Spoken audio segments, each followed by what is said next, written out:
20 லட்சம் வழிப்பறி விவகாரத்தில் காவலரிடம் விசாரணையானது மேற்கொள்ளப்பட்டு வருகிறது. அது குறித்தான அண்மை செய்தியை பார்த்து வருகிறோம். சென்னையில் 20 லட்சம் வழிப்பறி விவகாரத்தில் மேலும் ஒரு போலீசிடம் தீவிர விசாரணை மேற்கொள்ளப்படுகிறது. சென்னை பழையவனாரப்பேட்டை நடராஜன் தெருவில் வசிப்பவர் தான் இந்த முகமது கவுஸ். இவர் வாணியம்படி பகுதியை சேர்ந்த ஜுனாயித் அகமது என்பவரிடம் வேலை செய்து வருகிறார். கடந்த 15ஆம் தேதி அன்று முகமது கவுஸை அழைத்து புதிய சிடி ஸ்கேன் மிஷின் வாங்க வேண்டும் என கூறி கிட்டத்தட்ட 20 லட்சம் ரூபாய் ஜுனாயித் அகமதிடம் கொடுத்திருக்கிறார். பிறகு பணத்துடன் சென்ற அவர் முகமது கவுஸ் இந்த நிலையில நேற்று முன்தினம் அவருக்கு போன் செய்த ஜுனைத் அகமது திருவள்ளிக்கேணி பகுதியில் வசித்து வரும் ஹரீஷ் என்பவரிடமிருந்து இன்னொரு 10 லட்சம் தர வேண்டியிருக்கிறது, அதை வாங்கிக் கொள்ளுமாறு சொல்லியிருக்கிறார். இதையடுத்து இந்த பணத்தை வாங்குவதற்காக முகமது கவுஸ் ஏற்கனவே 20 லட்சத்துடன் இந்த பழையவனாரப்பேட்டையிலிருந்து திருவள்ளிக்கேணிக்கு சென்றார்.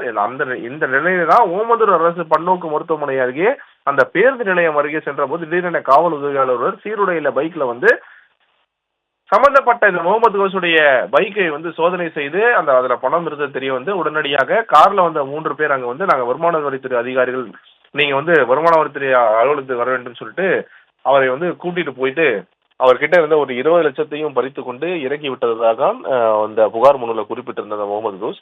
தொடர்ந்து இந்த நிலையில தான் இதுல 3 வருமான வரித்துறை அதிகாரிகள், அது மட்டும் இல்லாம ஒரு காவல் உதவியாளர் 4 பேர் கைது செய்யப்பட்டார்கள் திருவள்ளிக்கேணி போலீசாரால். தற்போது இதுல மற்றொரு போலீஸான சன்னிலாய்டு என்ற போலீஸை நேற்று முதல் பிடித்து திருவள்ளிக்கேணி போலீசார் விசாரணை மேற்கொண்டு வருகின்றனர். விசாரணையின் முடிவுல இந்த சன்னிலாய்டு என்ற போலீஸும் கைது செய்யப்படலாம் அப்படின்னு சொல்லிட்டு அதிகாரிகள் தரப்புல சொல்லப்படுகிறது.